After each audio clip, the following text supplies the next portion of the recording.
नहीं बोलोगे महाराज, तुमसे नहीं बोलेंगे तो किससे बोलोगे? तो तुम बोले ना तो गगलिया वाला था बड़ा चुच्चे करी हाथ बोल महाराज का जी पका देते हो।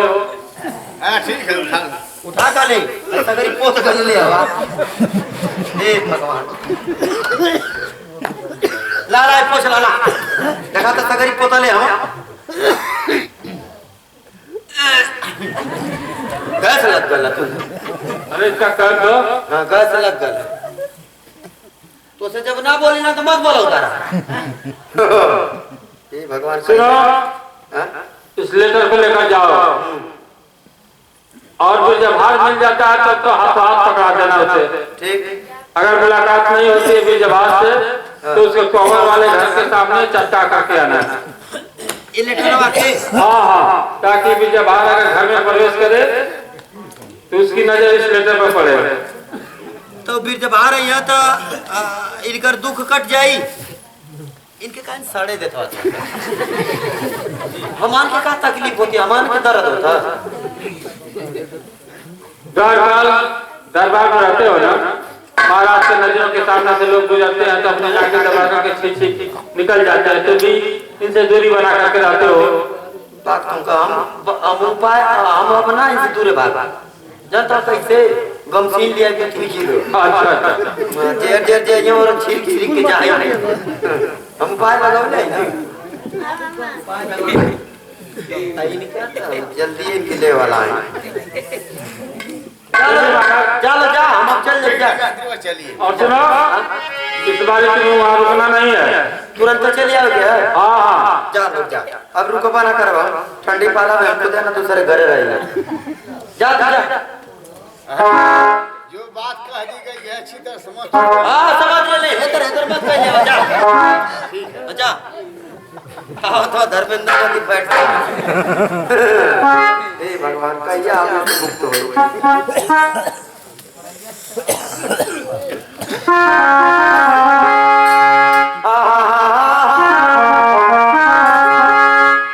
अरे आई गर्मिया अब दीन आए पिया दीन आए पिया बेनिया डोला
बुझात कोनो भी नहीं है ना।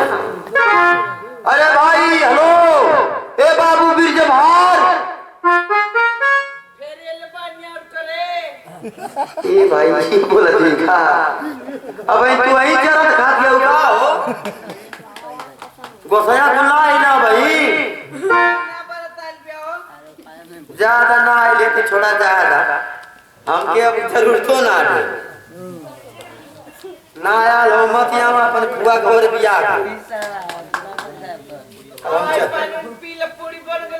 ना ही वही ना का कैसे बनौले भाई